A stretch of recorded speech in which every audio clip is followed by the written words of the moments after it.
이런 전해지는 이야기가 있습니다. 어느 날 빛의 사자로 둔갑한 사탄이 사막에서 기도하고 있는 수도사에게 다가가서 그를 시험하게 됩니다. 수도사에게 이렇게 말을 했습니다.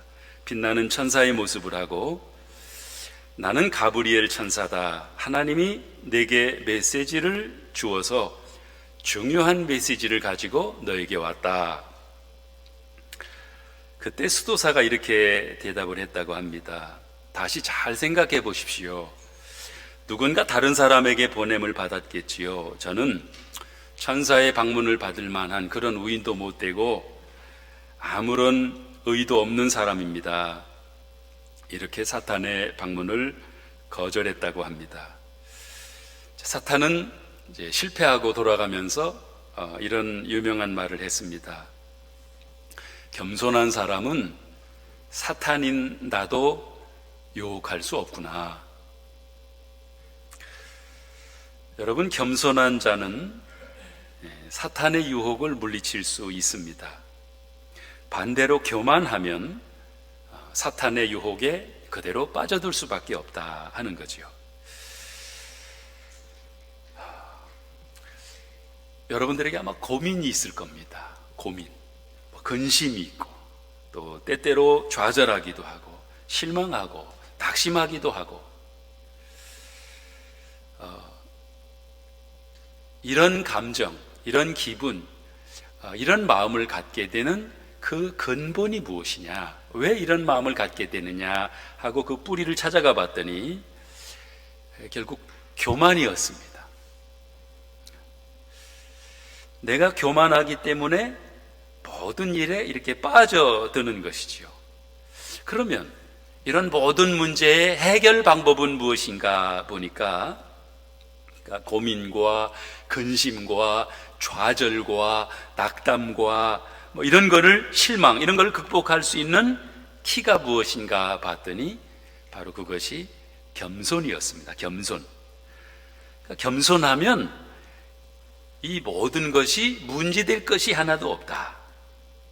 여러분, 교만한 사람에게는 그래서 행복이 없습니다. 무엇을 가졌다 하더라도 더 갖고 싶은 거예요.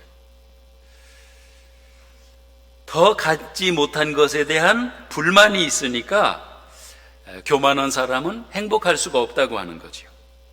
그런가 하면 교만한 사람은 한평생을 통해서 감사하다는 말을 못합니다. 끝없는 교만과 교만이 주는 욕심에 사로잡혀 있기 때문에 계속 불만과 원망뿐이다. 다 못마땅합니다. 집에 가도 남편을 봐도 못마땅하고, 부인을 봐도 못마땅하고, 자녀들을 봐도 못마땅하고, 다 못마땅한 거예요. 교회 가도 못마땅하고, 사람들을 봐도 못마땅하고, 다 못마땅하다는 거죠. 직장에 가도 마찬가지고, 다 마음에 안 드는 겁니다. 사람들이 나를 알아주지 않는다는 거죠. 왜 그러냐는 거지요. 왜 사람들이 이럴까? 사람들에게 문제 있는 것이 아니라 내가 교만하기 때문이다. 이 대표적인 교만의 모습이라고 하는 거죠. 그러다 보니 교만한 사람에게는 행복이 없습니다. 그 정도면 살 만큼 사는데도, 그런데도 행복하지를 못해요. 왜 그런가 봤더니 바로 교만하기 때문이다. 또 교만한 사람에게 나타나는 특징은 감사가 없습니다. 별것도 아닌데 다 못마땅하다 보니까 감사를 다 잊어버리게 됩니다. 감사가 없어요. 그럼 잘 돌아보십시오. 내가 감사의 삶을 살고 있는지, 내가 과연 감사하면서 살고 있는지. 감사가 없으면 그러면 교만한 것이다. 그런데 여러분, 겸손한 사람은 감사할 일이 넘칩니다. 작은 일에서도 감사하고, 그죠? 남편을 봐도 감사하고, 또 아내를 봐도 감사하고, 또 자녀들을 봐도 감사하고, 다 감사한 거예요. 감사한 거. 교회 와도 감사하고, 성도들을 봐도 감사하고, 다 감사한 거. 왜 감사하냐면 이게 바로 겸손한 사람의 모습입니다. 전화만 한번 해줘도 전화해줘서 고맙다 그러고, 문자만 하나 보내줘도 문자 해줘서 고맙다 그러고, 다 고마운 거예요. 감사한 거예요. 이게 어떤 사람이냐면 겸손한 사람입니다.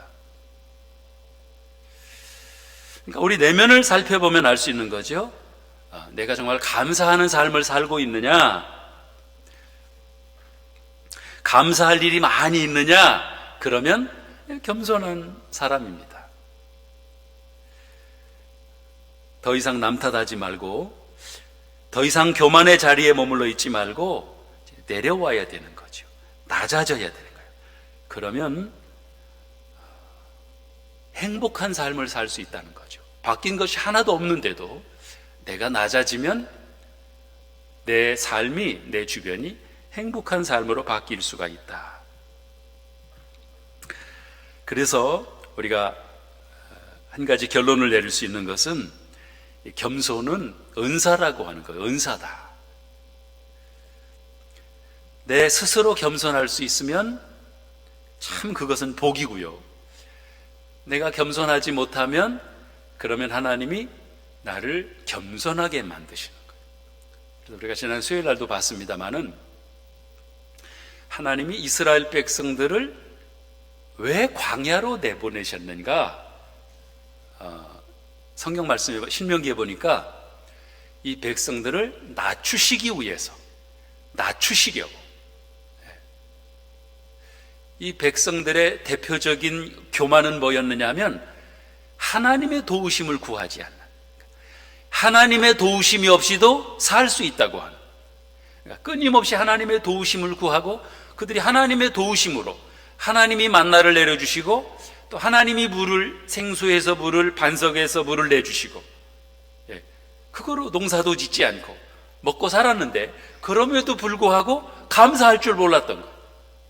그러니까 하나님이 그 백성들이 낮아지고 정말 하나님 은혜로 알고 하나님 앞에 감사하는 삶을 살게 하기 위해서 하나님은 그들을 광야로 내보내신 거예요. 40년 동안 광야 생활을 하게 하신 이유 중에 하나가 그들을 낮아지게 하시려고. 우리 성도님들이 낮아진 삶을 살아가면, 한마디로 겸손한 삶을 살아가면 참 큰 축복이라고 하는 거예요. 근데 낮아지지 않고 교만하면 하나님은 낮추신다는 거죠. 어떻게 낮추시느냐? 광야로 내보내시는 거예요. 사도 바울이 고린도 후서에서 말씀하고 있습니다. 바울에게는 육체에 가시가 있었지요. 병이 있었습니다. 이걸 하나님께 고쳐달라고 3번 간절히 기도했다고 했으니까 아마 간절히 하나님께 꼭 고쳐달라고. 왜? 본인의 사역에 여러 가지로 불편하잖아요. 병자를 고치기도 하고 많은 기적을 일으키는 사람이 본인은 정작 병이 있어서, 어떤 병인지는 나와 있지 않지만 병이 있어서 여러 가지로 사역에 불편한 점이 많아요. 하나님께 기도했지 않습니까? 이 병을 고쳐달라고 간절히 3번씩이나 기도했는데 하나님이 고쳐주시지 않고 뭐라고 말씀하셨느냐 하면, 고린도후서 12장 7절 말씀해 보니까 여러 계시를 받은 것이 지극히 크므로 너무 자고하지 않게 하시려고 내 육체에 가시 곧 사단의 사자를 주셨으니 이는 나를 쳐서 너무 자고하지 않게 하려 하심이니라. 왜 이런 질병을 하나님이 고쳐주시지 않고 내 몸에 머무르게 하셨느냐? 나로 하여금 교만하지 않게 하시려고 내 안에 머물게 하셨다. 그 이후로는 바울은 이 병 고쳐달라고 기도하지 않았습니다.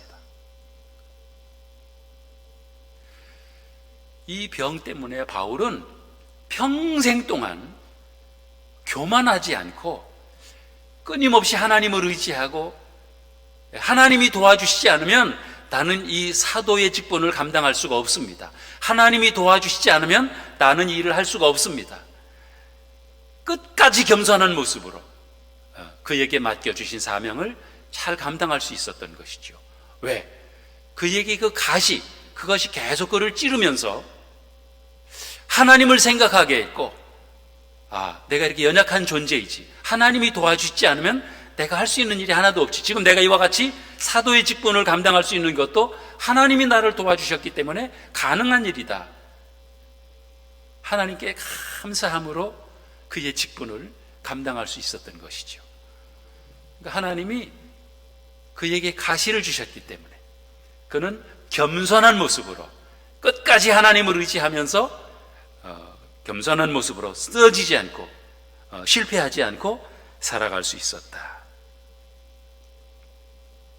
그래서 겸손은 모든 은사 중에 최고의 은사라고 그렇게 말하고 최고의 복이라고 바울 사도가 그렇게 강조하고 있습니다. 한번 돌아보십시오. 여러분들은 겸손하신지 아니면 교만하신지. 여러분 겸손하신가요? 아니면 여러분들은 교만하신가요? 이 질문에 저는 겸손합니다. 저는 겸손한 사람입니다. 이렇게 말씀을 하시면 그 사람이 교만하다는 거죠. 겸손하다고 하고 싶으셨지요? 자신이 겸손하다고 말하는 사람은 그가 곧 교만한 사람이라고 하는 거예요. 겸손한 사람은 그렇게 생각하지 않는다고 합니다. 스스로 자신을 생각하기를 나는 교만한 사람이다. 사람들이 나를 몰라서 그렇지. 나는 참 교만한 사람이야. 그래서 조금만 여유가 생기면 바로 고개를 쳐들고 금방 교만해지는, 나는 교만한 사람이야. 이렇게 스스로 교만한 줄 아는 사람이, 이 사람이 겸손한 사람이라고 하는 거예요. 오늘 본문 성경 말씀에서는 잘 아시는 말씀이죠. 이 빌립보 교회에는 문제가 있었습니다. 참 좋은 교회인데 하나님이 정말 칭찬하셨고 바울 사도가 기뻐했고 바울이 이 빌립보 교회 성도들로 인하여 기뻐하는, 또 하나님께 감사하는, 어떻게 이런 좋은 성도님들을 만나서 내가 이들과 함께 이 교회를 섬길 수 있나, 너무 감사해서 이 성도들로 인하여 하나님께 감사했던, 얼마나 좋은 성도들이었으면, 얼마나 좋은 교회였으면, 그런 참 좋은 교회였습니다. 근데 그 교회에도 문제가 있었어요.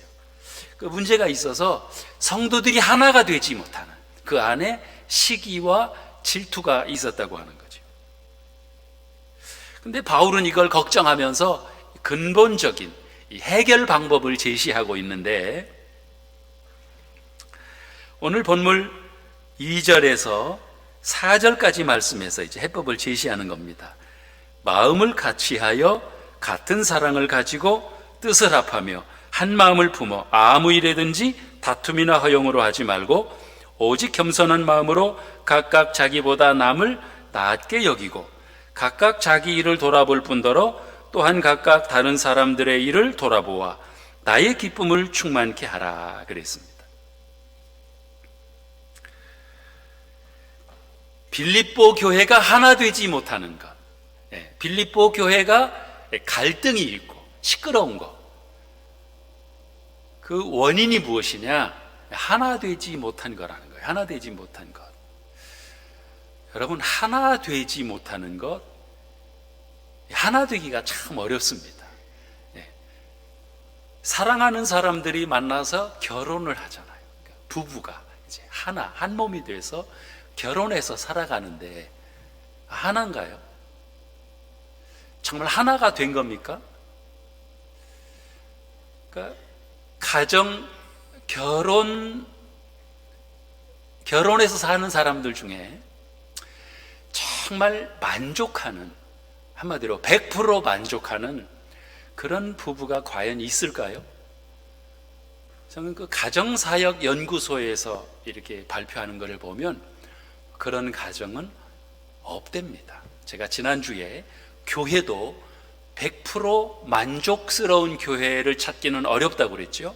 그러니까 교회와 가정은 하나님이 만드신 건데 비슷한 공통점이 있다고 그랬습니다. 저는 이 부분을 자주 제가 말씀을 드리는 것 같아요. 참 100% 만족하는 그런 결혼이, 그런 부부가 없다고 하는 거죠. 있는데?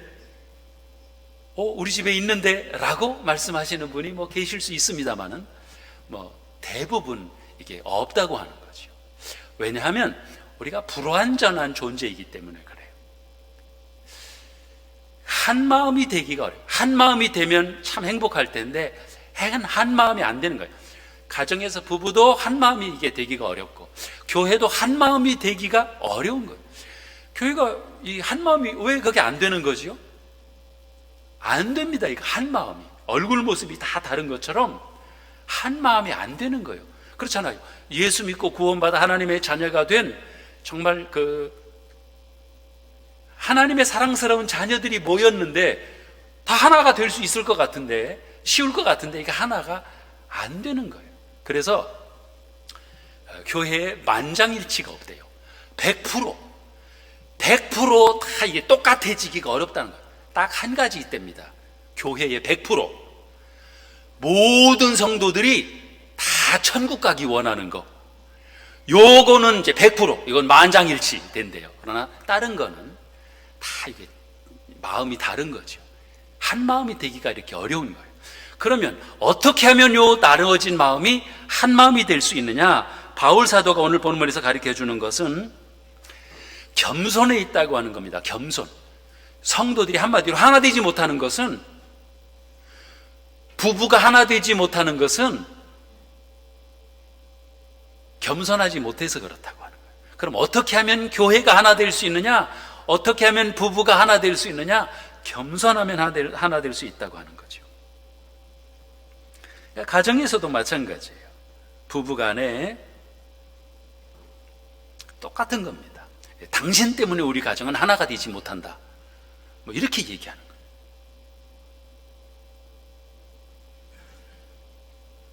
거예요. 이 말 자체가 교만이라고 하는 거죠.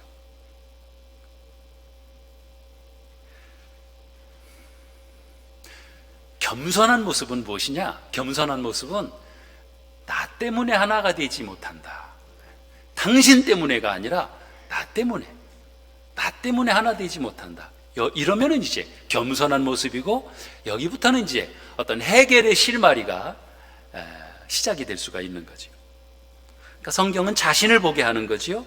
내 눈에 들보를 보게 하는 것이죠.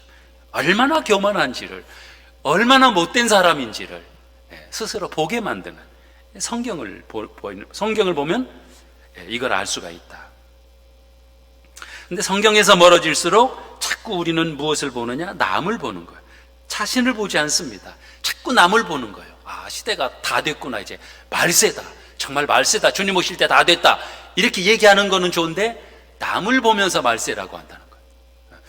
자기 때문에 자신을 보면서 통곡하며 말세다, 정말 말세다, 이러면은 이게 이제 겸손한 모습인데, 여전히 남을 보며 말세라고 한다는 거예요. 끝까지 자신을 보지 않습니다. 교만의 극치라고 하는 것이죠. 그러다 보니 항상 못마땅한 거예요.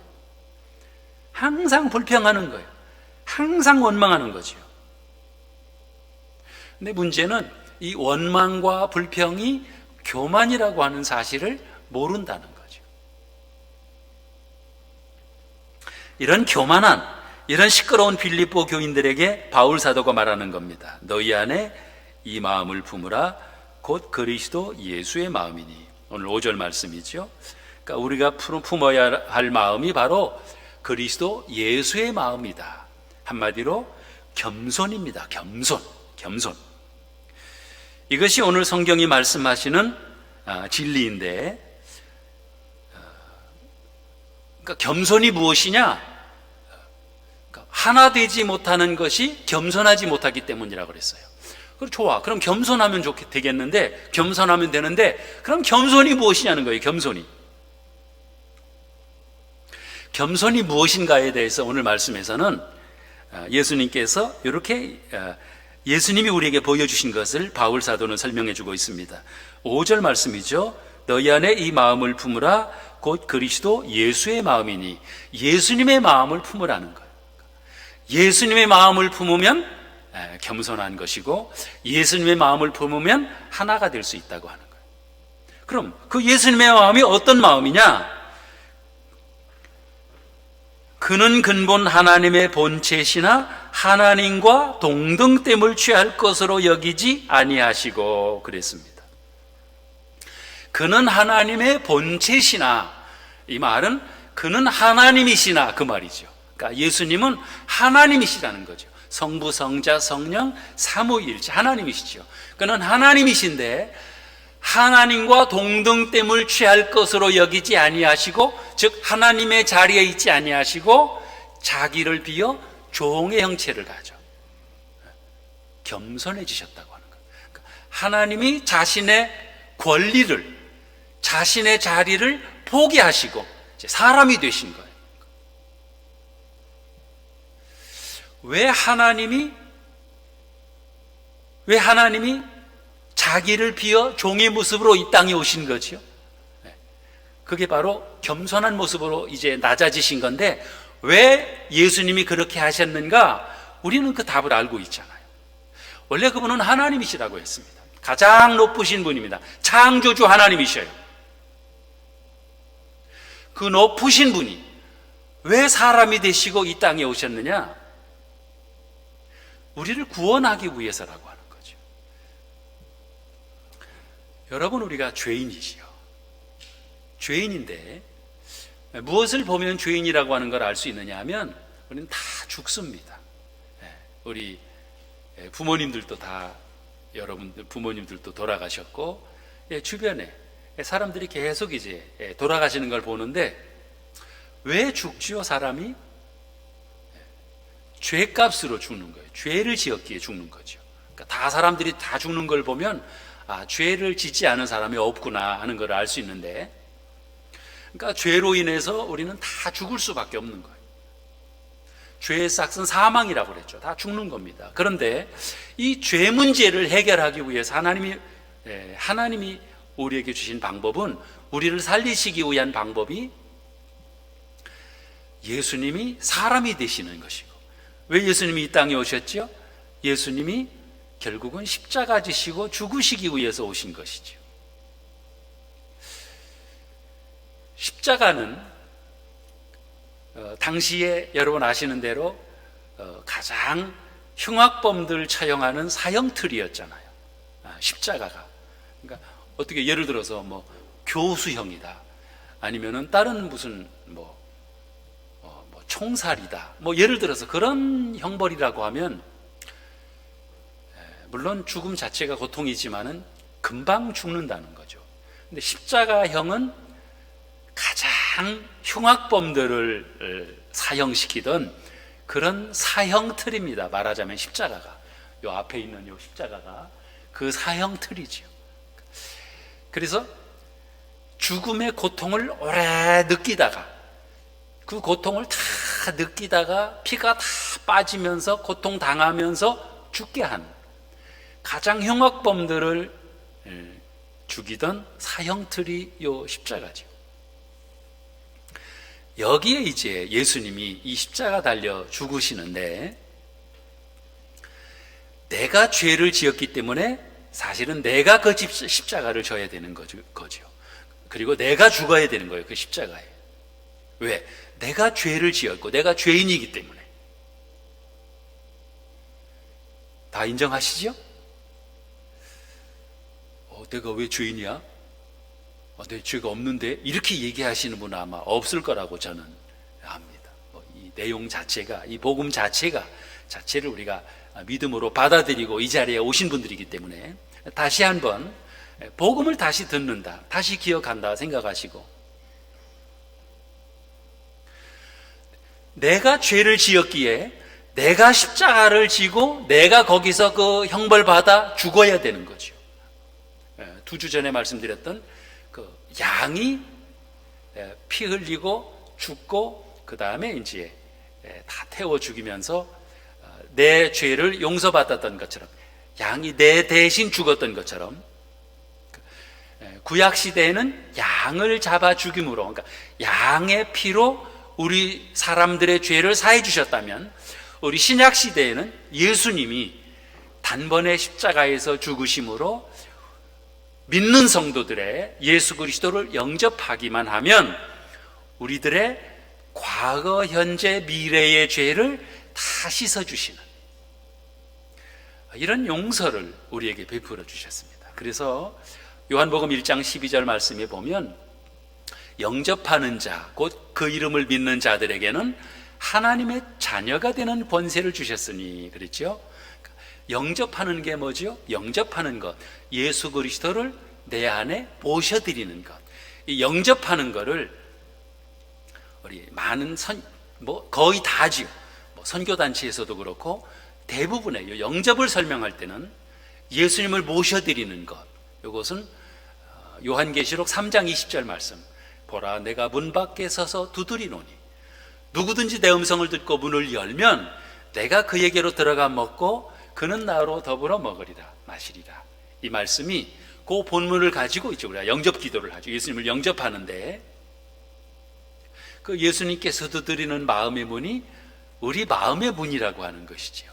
그러니까 예수님께서 우리의 마음의 문을 두드리시는 거예요. 그러면 예수님이 우리의 마음의 문을 두드리시면 다 열어주시잖아요. 이미 다 열어주셨지요. 그러면 우리가 열어드렸기 때문에 예수님께서 우리 안에 들어오셨지 않습니까? 그러면 예수님이 어디 계신 거죠? 우리 안에 계신 거죠. 그러니까 사형리에서는 이게 너무 중요하기 때문에 예수님이 어디 계시죠? 우리 내 안에 계십니다. 우리 다시 한번 해볼까요? 예수님 어디 계시죠? 내 안에 계십니다. 이렇게 반복까지 우리가 했습니다. 자, 그러면 예수님을 영접함으로 이제 하나님의 자녀가 됐어요. 조금 전에 말씀드렸던 영접하는 자, 곧 그 이름을 믿는 자들에게는 하나님의 자녀가 되는 권세를 주셨으니 다 이제 하나님의 자녀예요. 그러니까 신분이 바뀐 거지요. 하나님의 자녀로, 전에는 세상 권세 잡은 마귀의 자녀로, 그러니까 죽으면 영원히 지옥 갈 수밖에 없는, 거기서 이제 영생을 얻게 되는 하나님의 자녀가 되는, 죄 문제를 다 씻어주시는 이런 하나님의 자녀로 신분이 바뀌었는데, 그 일을 이루신 것이 바로 예수님께서 십자가에서 처절한 모습으로 죽으심으로 우리의 죄를 다 씻어주시는, 그러니까 죄값을 예수님이 거기서 치르셨다는 거죠. 그러니까 그 십자가를 보면 우리는 뭐를 생각해야 되느냐 하면, 저 십자가가 내가 저 십자가에 달려 죽어야 하는데 예수님이 대신 십자가에 달려 죽으심으로, 예수님은 죄가 없으신 분이시죠. 그러니까 죄 없으시기 때문에 죽었다가 예수님 다시 부활하시잖아요. 그러니까 다른 사람들은 죽었다가 부활하지 못하고 다 죽어 있는 상태가 뭐냐면 죄값으로 죽었기 때문에. 그러니까 이 사실을 우리에게 보여주신 거죠. 그러니까 예수님의 십자가, 이걸 보면 무엇을 말씀을 해주시느냐 하면, 예수님께서 우리를 구원하시기 위하여 대신 십자가를 지고 죽으시는데, 우리를 구원하시기 위하여 이 땅에 오셨는데, 우리를 구원하시는 그 하나님의 방법이 무엇이었느냐? 겸손한 모습으로, 낮아지심, 사람이 되시는 낮아지심의 모습으로 이 땅에 오셔서 십자가를 지심으로 우리의 죄 문제를 해결해 주시고 우리를 구원하여 주시고 우리를 하나님의 자녀 삼아 주셨는데, 그 하나님의 방법이 무엇이냐? 예수님의 낮아지심이라는 거예요. 낮아지심, 한마디로 겸손이라고 하는 거죠. 겸손인데 여기 이제 7절 말씀에 보면 자기를 비어 종의 형체를 가져 그랬습니다. 자기를 비어, 자신이 하나님이신데 자신을 비웠다 그랬어요. 비운 것, 비운 것은 잊은 것이고 다 용서함 받은 것이고 또 다 잊은 것이고 다 비운 겁니다. 비운 거를 이제 그렇게 표현을 했어요. 자신을 비어, 자신이 하나님이신데 하나님이신 거를 자신이 비웠다. 이거를 여기에는 용서도 포함이 되어 있어요. 용서라고 하는 말 뜻도, 이게 이제 겸손이라고 하는 말인데, 이 중에서 특별히 저는 비웠다는 말에서 용서라는 말씀이 여기 담겨 있기 때문에 이거를 더 생각을 해봤습니다. 그러니까 용서. 하나님은 우리를 용서하시되 다 잊으셨죠. 그러니까 우리를 구원하시고 우리를 자녀 삼아 주셨는데 우리의 죄 문제를 해결해 주시는데 다 잊으시는 거죠. 기억조차 하지 아니하시고 다 잊으시는. 서울에 있는 어떤 교회의 목사님이 이제 은퇴를 하셨습니다. 그런데 그 교회는 이 목사님이 목회하시는 동안에 아주 참 까다롭기로 유명한 참 까다로운 그런 장로님이 계셨습니다.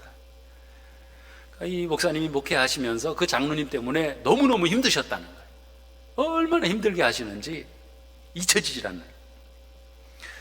이제 목사님이 은퇴하신 후에 한참 지난 후에 장로님이 은퇴하셨고 그렇게 한참 지내다가 이제 연세 드셔서 장로님이 이제 병으로 돌아가시게 됐습니다.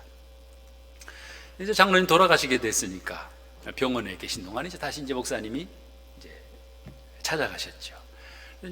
이제 얼마 안 남으셨구나 하는 걸 아시고 이제 얘기하시다가 목사님이 그 장로님에게 그런 얘기를 했습니다. 장로님, 사실은 지난번에 전에 이제 목회할 때 그런 일이 있었나 봐요.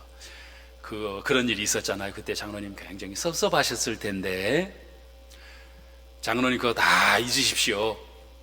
저 다 잊었습니다. 장로님 다 그거 잊으십시오. 그거 기억하지 마시고 그거 다 잊으십시오. 그랬더니 장로님이 목사님을 똑바로 쳐다보면서 그러시더라는 거죠. 아니 목사님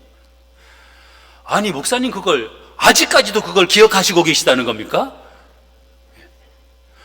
아니 저는 벌써 잊었죠. 벌써 잊었고 그 생각도 안 하고 있는데 목사님이 여태까지 그걸 기억하고 계시고. 목사님이 굉장히 부끄러웠다는 거예요. 두고두고 그 얘기를 하셨다는 거죠. 장로님은 다 잊고 계셨는데 목사님은 그걸 기억하고 계셨던 거예요. 잊지 못하고.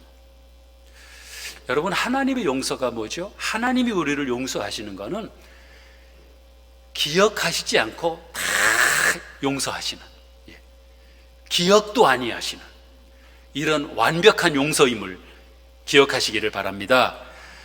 제가 전에 목회할 때 한 20년이 넘은 일인 것 같아요. 제가 이제 사당동에서 목회할 때 그 옆에 그 할머니 할아버지가 사셨어요. 제가 이제 40대였으니까 그분들이 한 70대 중반에 아주 신사분이 있어요. 그 할아버지는 중절모를 딱 쓰고 지팡이를 짚고 이렇게 다니시는. 그때 이제 우리가 교회가 이제 건축 중이라 이렇게 제가 늘 밖에 나와 있을 때 앞에 지나다니면서 이렇게 하고 이제 한 번씩 교회 이제 공사하는 거를 쳐다보고 가시고 그럼 인사드리고 얘기 나누고 그러다 보니까 이제 저하고 집사람하고 그 집에 가서 이렇게 참 전도를 했습니다. 자꾸 전도를 하는데 참 친절하게 이제 이렇게 먹을 것도 가져 나오시면서 이렇게 잘 이렇게 영접은 하시는데 예수는 안 믿으셔요. 안 받아들이시는 거예요. 그러니까 저기 할머니나 데리고 가라고. 할머니는 나오셨습니다. 할아버지는 계속 찾아갔어요. 일주일에 한 번 정도씩은 평균적으로 찾아가서 이렇게 말씀을 드리면 잘 들어요. 듣기는 하는데 자기는 아니래요. 할머니나 데리고 가라고 그러고 몇 번을 찾아갔었는데 나중에 무슨 얘기를 하시는 이런 얘기를 하세요. 목사님 고만하면 됐다고. 저는 죄가 너무 많아서 저는 지옥 간다는 거예요. 자기는 무슨 죄를 지었길래 그래요? 그랬더니 자신은 전에 애항선언을 했는데 애항선언을 하면서 너무 몹쓸 짓을 많이 했다는 거예요. 너무 죄를 많이 졌고 저 우리 할멈한테도 몹쓸 짓을 너무 많이 했기 때문에 나 같은 놈은 용서받으면 안 된다는 거예요. 난 지옥 가야 되고 나는 용서받으면 안 된다는 거예요. 아무리 설명을 해도 용서받지 못할 죄가 없습니다. 성경에 성령을 회방한 죄밖에는 어떤 죄도, 심지어는 살인, 이제 사형수, 오른편 강도도 그 자리에서 당신의 나라에 임하실 때 나를 기억하소서. 그 자리에서 네가 오늘 나와 함께 낙원에 있으리라. 그 자리에서 그 오른편 강도도 사형수도 용서받고 하나님 나라에 가셨는데 할아버지 용서받지 못할 죄가 없습니다. 다 용서받을 수 있습니다. 회개하면 우리 주님께서 다 용서해 주십니다. 자신은 끝까지 용서받으면 안 돼. 나는 죄값을 받아야 된다는 거예요. 나는 지옥 가야 된다는 거예요. 참 고집이 세신 분이었고, 어떻게 보면 한편으로 볼 때는 참 멋있는 분이시다, 대단한 분이시다, 이런 생각까지 들 정도로 자기는 용서받으면 안 된다는 거예요. 이분이 지옥을 모르기 때문에, 아마 천국을 모르기 때문에 아마 그렇게 말씀을 하신 거라고 생각이 됩니다만은 모르겠습니다. 제가 한번 잠깐 생각을 해봤을 때, 제가 복음의 씨를 뿌렸기 때문에 누군가에 의해서 다시금 예수 믿고, 아마 지금 이제 아마 90이 넘으셨기 때문에 이제 하나님 나라에 가시지 않았을까 생각이 되는데, 모르죠. 끝까지 고집 부리다가 예수님을 영접하지 않았으면 안타까운 생각이 들기도 했습니다. 그분이 모르시는 것이 있어요. 어떤 죄도 우리 하나님께 이제 회개하면 용서받는 것. 물론 회개해야 되죠. 이 말은 조금 생각해 보면 틀린 말이 될 수 있습니다. 예수 그리스도를 영접하면 하나님의 자녀가 됨으로 모든 죄를 이제 용서함을 받지요. 그러나 우리가 우리 죄를 서로 고하며 병 낫기를 위해서도 그렇고 회개하는 거, 우리 하나님 앞에도 회개하고 우리 서로 또 죄를 고하라고 그랬지요. 이런 회개는 필요합니다. 왜 필요하냐? 여러 뜻이 있지만 우리 죄를 자꾸 회개함으로, 하나님께 고백함으로 우리 죄가 반복되지 않을 수가 있어요. 그렇잖아요. 우리가 하나님, 제가 이런 죄를 지었습니다. 용서해 주십시오. 제가 이런 죄를 다시는 짓지 않겠습니다. 이렇게 하나님께 입술로 고백하면서 우리가 그 죄를, 같은 죄를 자꾸 반복하지 않을 수가 있지 않나, 저는 그렇게 돌아보았습니다. 중요한 거는 하나님의 자녀가 됨으로 우리가 이제 용서함을 받는데, 그 용서는 끝없는 용서, 기억조차 하지 아니하시는 그 용서라고 하는 것이, 저는 오늘 이 예수님께서 자기를 비어라고 하는 이 자기를 비어, 그러니까 하나님이심을 비운 거고, 자기 마음을, 자신의 어떤 그 자격을, 자신의 어떤 자격을, 하나님이심을, 이 모든 것을 다 비운 것인데, 여기에서 용서라고 하는 뜻도 포함이 되어 있었다. 이 비어라고 하는 말 속에 에케노신이라고 하는 단어에 그런 뜻이 포함이 되어 있었습니다. 하나님이 자신을 비움으로 어떻게 되셨죠? 종의 형체를 가지고 사람들과 같이 되었고, 이제 사람이 되신 것이죠. 하나님이 사람이 되셨습니다. 가장 낮아지신, 또 사람이 되셨어도 왕으로 오시고 이런 그런 어떤 존귀한 자리에 오신 것이 아니라 낮아지시고, 그 다음에 십자가를 지시고 가장 낮아지신 거죠. 그 다음에 죽기까지 복종하시는 이런 모습으로 낮아지신. 왜 그렇게 낮아지셨느냐? 바로 우리를 구원하시기 위해서다 하는 거죠. 여러분, 하나님이 우리를 사랑하심으로 우리를 구원하시는데, 그렇지 않으면 우리는 영원히 죽을 수밖에 없는, 이러한 우리들을 구원하시기 위하여 하나님이 택하신 방법이 예수 그리스도를 십자가에 달려 죽게 하시고, 그러니까 가장 낮아지시고 가장 처참한 형벌을 받게 하시는 이런 모습을 보여주셨는데, 이것이 무엇이냐? 바로 겸손이시다는 거예요. 겸손. 이 겸손, 하나님이 우리를 구원하시기 위하여 보여주신 모습이 바로 겸손이다. 그러면서 하나님이 우리에게 겸손의 모습을 보여주시면서 우리를 구원하신 하나님이 우리에게 뭐라고 말씀하시느냐? 오늘 성경에서 겸손하라는 거죠. 마음을 같이하여 같은 사랑을 가지고, 그리고 5절에서 너희 안에 이 마음을 품으라, 곧 그리스도 예수의 마음이니 이 마음을 품으라. 이 마음은 겸손의 마음을 가져라. 즉 겸손의 마음으로 허리를 동이라, 이 말이죠. 한마디로 겸손하면 하나가 될 수 있다. 겸손한 모습으로 옆에 있는 성도들을 섬기고, 겸손한 모습으로 가정에서도, 부부간에도 그렇고 겸손한 모습으로 우리 하나님을 섬기고, 그러면 모든 일에 감사하게 되고, 모든 일에 감사하게 되니까 한마디로 행복한 모습으로 살아갈 수 있지 않느냐. 겸손한 모습으로 살면 다 하나 될 수 있고, 이것이 바로 우리 하나님이 우리에게 보여주신, 우리를 구원하시기 위하여 하나님이 보여주신 방법이다. 어떻습니까? 모든 문제의 원인이 나에게 있는 것이고 하나 되지 못한 것을 말씀하는 거예요. 빌립보 교회를 보면서 가정에서도 마찬가지고, 결국 어떻게 하면 그 문제들을 해결할 수 있느냐. 내가 겸손하면 모든 문제를 해결할 수 있고, 또 하나님이 원하시는 것도 나의 겸손이구나. 겸손한 모습으로 우리 사람 앞에서도 우리 하나님 앞에서도 살아감으로 하나의 공동체, 하나된 공동체, 우리 하나님이 원하시는 그런 모습으로 살아갈 수 있는 저와 여러분들이 되시기를 주님의 이름으로 축복합니다. 기도하겠습니다.